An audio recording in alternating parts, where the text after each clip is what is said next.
Hello my friends, I'm Wilf, and today I'll be delving into a brief tool-assisted history of the track Maple Treeway in Mario Kart Wii.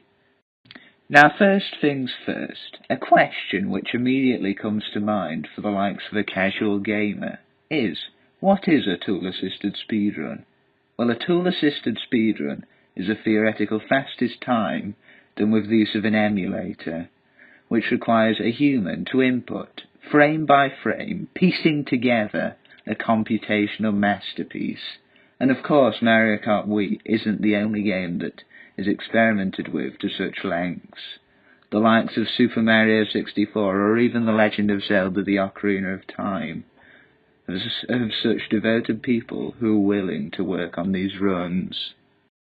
So getting back on topic, Maple Treeway was always a track of surprises. That much was almost evidently known by the community.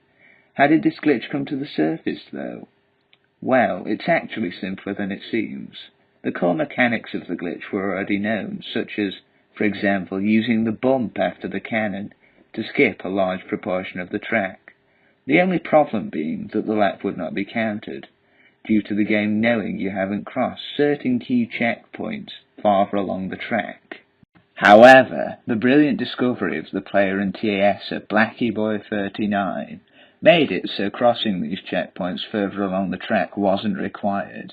His idea was to go into what would be an out-of-bounds section of the track next to and around the finish line, and to somehow make it back to the track after the first turn. This in theory would skip out key checkpoint 1, meaning that if you were to somehow able to cross the finish line, then your position would be updated to key checkpoint 9, meaning that the lap would count.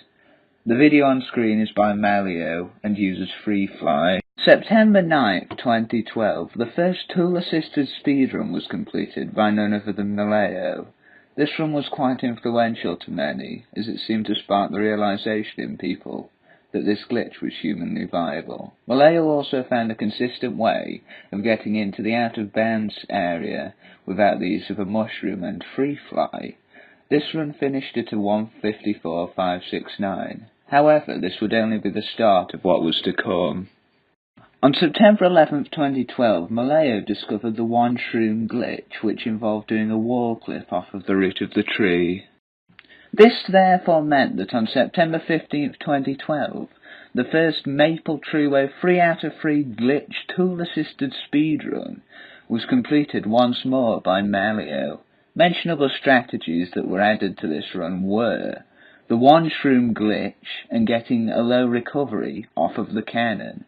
This meant for a quicker way of getting over the bump and an overall faster lap. On January 6, 2013, Maleo discovered a way of getting a lower clip on the one shroom glitch. In total, this strat saved around 1.4 seconds when done optimally, or 3 laps. This was shown by the final time, which was a 1:23.347. Many thought that by this point the track had been pushed to its theoretical limit, as there was no improvement for several years. It wouldn't be until February 23rd, 2018, where Maleo would improve his old time, however this time beating it by a whopping 3 seconds. Some noticeable strategy changes in this run were getting a high clip off of the root of the tree, but then clipping the fence after to get onto the upper level of the track, getting a left side low cannon, and also getting a low trick off of the final ramp. This final time being a 1:20.404, a remarkable achievement. So that concludes the tool-assisted history of Maple Treeway glitch. I'd like to give a huge thanks to Mark Star Hero for helping me with this video. Be sure to subscribe to both of our channels. I will leave a link down in the description. Thanks for watching, and peace out.